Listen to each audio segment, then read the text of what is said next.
نحن عباد محمد صلی اللہ علیہ وسلم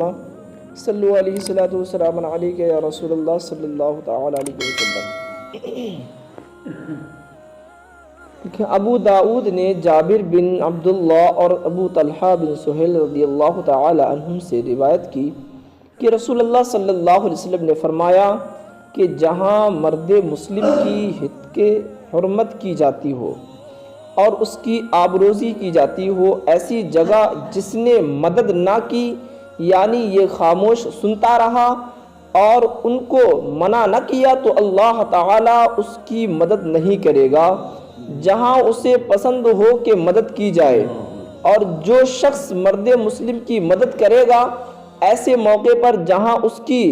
ہتک حرمت اور آبروزی کی جا رہی ہو، تو اللہ تعالیٰ اس کی مدد فرمائے گا ایسے موقع پر جہاں اسے محبوب ہے کہ مدد کی جائے گی۔ دیکھیں اس احادیث کریمہ کے اندر اللہ کے نبی صلی اللہ علیہ وسلم نے جو یہاں ایک بات بیان کی کہ کسی شخص کی ایسی جگہ پر لوگ بے عزتی کرتے ہوں، اس کو ستاتے ہوں، اس کو پریشان کرتے ہوں، تو ایسی جگہ پر کوئی دوسرا اس کا مومن بھائی اور وہاں پر وہ دیکھ رہا ہو اور وہ وہاں کھڑا خاموشی کے ساتھ اس کو دیکھ رہا ہے کہ میرے ایک مسلمان بھائی کی جو ہے بے عزتی کی جا رہی ہے اور اس کو ستایا جا رہا ہے اور یہ اس کا ساتھ نہیں دے رہا ہے، تو اللہ رب العزت دنیا کے اندر اس کا کبھی ساتھ نہیں دے گا۔ دنیا کے اندر وہ کہیں بھی وہ ایسی جگہ اگر پھنس جائے کہ پھر وہ یہ امید کرے کہ لوگ مجھے یہاں بچا لیں گے، لوگ مجھے یہاں پر جو ہے لوگ دوسرے لوگوں سے مجھے بچا لیں گے، جہاں میری عزت اچھالی جا رہی ہے لوگ مجھے بچا لیں گے، تو اللہ رب العزت ایسی جگہوں پر اس کی مدد نہیں فرمائے گا۔ اس لیے کہ جب تو نے اپنے مومن بھائی کی مدد نہیں کی، جب تو نے اپنے مومن بھائی کو نہیں بچایا، تو رب کائنات تجھے کیوں بچائے گا؟ آج یہی حال مسلمانوں ہمارا ہے۔ آج ہم پر غیر مسلم حملے کرتے ہیں، آج غیر مسلم ہمارے مومن بھائیوں کو ستاتے ہیں، بے عزت کرتے ہیں، ہم دیکھتے رہتے ہیں، اس لیے کہ بھائی ہمارے ساتھ تھوڑی ہو رہا ہے، ہمارے ساتھ کچھ تھوڑی کر رہا ہے وہ نا، وہ دوسرا مسلمان بھائی مطلب وہ یہ نہیں دیکھتا کہ مطلب وہ یہ بس یہ ہے کہ ہمارا کوئی رشتہ دار تھوڑی ہے، ہمارا کوئی پڑوسی تھوڑی ہے، ہوگا کہیں کا، لوگ ستا رہے ستانے دیجئے۔ معاملہ یہ ہوتا ہے۔ پھر بتائیے، پھر ہم یہ امیدیں رکھیں کہ رب کائنات کبھی ہم ایسے موقع پر پھنسیں گے، پھر ہمارا جو ہے رب کائنات نگہبان ہوگا، رب کائنات ہماری مدد فرمائے گا، پھر یہ توقع رب کائنات سے رکھنا تو یہ صرف فضول ہے اور کچھ نہیں ہے۔ اس لیے کہ جب تم اپنے مومن بھائی کی ایسی جگہوں پر جہاں تمہارے مومن بھائی کو، تمہارے بھائیوں کو غیر مسلم ستا رہے ہوں، کوئی بھی تمہارے مومن بھائی کو ستا رہا ہے، اسے پریشان کر رہا ہے، اس کی عزت کے ساتھ کھلواڑ کر رہا ہے، اور تم ہاتھ پر ہاتھ دھرے اسے دیکھ رہے ہو کہ آخر کیا ہو رہا ہے۔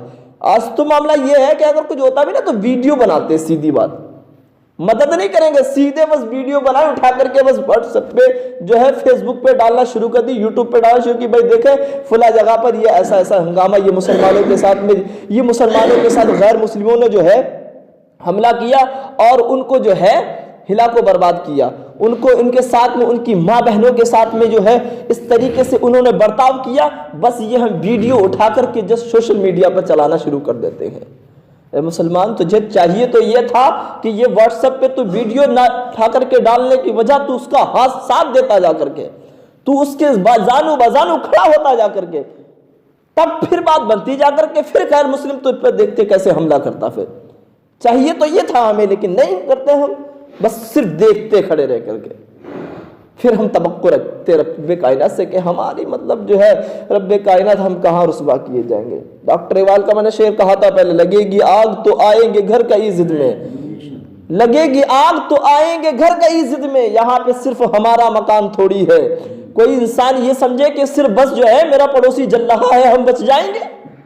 جب آگ لگی ہے تو بچ نہیں سکتے۔ پھر مسلمانوں یہ سمجھتے ہیں، اس لیے اپنے مسلمان بھائی کے ہمیشہ ساتھ دیا کرو، کہیں پر اگر اس کی عزت کے ساتھ کھلواڑ ہوا۔ آج مسلمان آج ہم لوگ کیوں پریشان ہیں؟ آخر آج ہم پر غیر مسلم کیوں حاوی ہیں؟ آج ہم کیوں جو ہے ان کے نیچے جو ہے آج نظر آتے ہیں؟ آخر کیوں ہم اسی لیے کیونکہ آج ہم نے ایک دوسروں کے دلوں میں اپنی نفرتیں پیدا کر دی، بھائی بھائیوں سے دور ہے، آج ہم آپس میں بالکل الگ تھلگ نظر آتے ہیں، آپس میں اتفاق نہیں ہے، سب کے سب بکھرے ہوئے ہم نظر آتے ہیں۔ تو وہی ہے نا، جب ہم بکھر جائیں گے تو ظاہر سی بات ہے پھر غیر مسلم تو ہم پر حاوی ہو ہی جائیں گے۔ اگر آج بھی ہم اکٹھے ہو جائیں، آج بھی ہم اگر ساتھ ہو جائیں تو کوئی بھی ہم کو ذلیل و رسوا نہیں کر سکتا۔ ڈاکٹر اقبال نے فرمایا تھا، انہوں نے شعر کہا تھا، متحد ہو تو بدل ڈالو زمانے کا نظام، متحد ہو تو بدل ڈالو زمانے کا نظام، منتشر ہو مرو شور مچاتے کیوں ہو۔ جب اگر متحد انسان ہوتا ہے، جب اکٹھا ہوتا ہے، تب وہ جو ہے زمانے کا بھی نظام بدل جاتا ہے۔ لیکن اگر انسان جو ہے جب منتشر ہو، پھر ہم صرف گھروں میں بیٹھ کر شور مچاتے رہیں، پھر ہم گلیوں میں رہ کر کے، چوراہوں پر رہ کر کے ہم صرف شور مچاتے رہیں کہ ہم یہ کر دیں گے وہ کر دیں گے، تو ہم کچھ نہیں کر سکتے مسلمانوں۔ اس لیے یہ سب ہوگا جب ہم ایک جا ہو جائیں گے، جب ہم اپنے بھائیوں سے ایک دوسرے سے محبتیں کریں گے، ہم دلوں میں نفرتوں کو دور کریں گے، تب جا کر رب کائنات ہمیں فتح نصیب فرمائے گا، تب رب کائنات ہماری جو ہے مدد فرمائے گا۔ اور ہم صرف یوں ہی اگر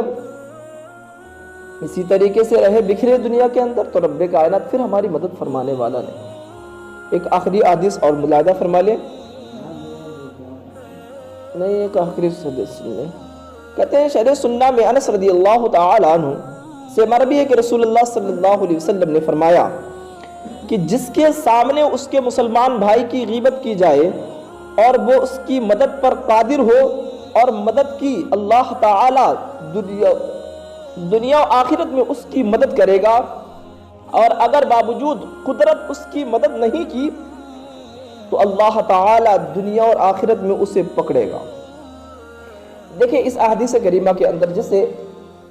کسی شخص کی غیبت کی جا رہی ہے اور ہم ہمت و طاقت رکھتے ہیں کہ ہم اس شخص کو منع کر سکتے ہیں، ہم اس شخص کو غیبت کرنے سے روک سکتے ہیں، اور پھر ہم اس وقت خاموش رہے اور ہم نے اس کو نہیں روکا، تو رب کائنات ہماری دنیا میں بھی پکڑ فرمائے گا، اور بروز محشر جب میدان محشر قائم ہوگا اس وقت رب کائنات ہماری پکڑ فرمائے گا۔ پھر ہم سے کہے گا، اے بندے تو جب تیرے مومن بھائی، تیرے بھائی کی جب غیبت کی جا رہی تھی تو اس وقت تو کھڑا دیکھ رہا تھا، تو طاقت و ہمت رکھتا تھا، اس وقت تو منع کر سکتا تھا، لیکن تو نے ایسا کچھ نہیں کیا۔ بتاؤ پھر ہم کیا کہیں گے اس وقت؟ پھر ہم کیا جواب دیں گے رب کی بارگاہ میں؟ پھر کوئی جواب بننے والا نہیں مسلمانوں۔ اس لیے دنیا کے اندر اگر تم چاہتے ہو کہ ہم گناہوں سے بچ جائیں تو چاہیے یہی کہ تمہارے سامنے جب کسی کی غیبت کی جاتی ہو اسے فوراً تلقین کرو، اسے فوراً منع کرو کہ میرے سامنے کسی شخص کی غیبت نہ کر، کسی کی چغل خوریاں نہ کر۔ تمہارے گھروں میں اگر ایسا ہوتا ہو تو اپنے گھر والوں کو تلقین کرو باقاعدہ، اور ایسے ہی نہیں صرف زبان سے کہنے سے، بلکہ سختیاں برتو، ان پر کہیے، روکیے انہیں، تب جا کر کے آپ گناہوں سے بچ سکتے ہیں۔ ورنہ اگر نہیں، بس یہی ہے کہ دنیا 4 دن کی ہے، جیسے تیسے کر کے جو ہے گزار لی جائے، تو دنیا کے اندر ہر انسان اسی طریقے سے پھر دنیا اپنی گزار ہی رہا ہے۔ دنیا میں ہر انسان دیکھ ہی رہا اپنی زندگی، ہم تو گزار ہی رہے اسی طریقے سے۔ تو اگر چاہتے ہو کہ رب کائنات ہمیں عزت عطا فرمائے، شہرت عطا فرمائے، تو گناہوں سے بچتے رہو، گناہوں سے اپنے گھر والوں کو بچاؤ، اپنے رشتہ داروں کو بچاؤ، اپنے پڑوسیوں کو بچاؤ، اپنے مومن بھائیوں کو جہاں بھی ہو گناہوں سے بچاتے رہو۔ اللہ رب العزت ہم سب کی جو ہے اپنے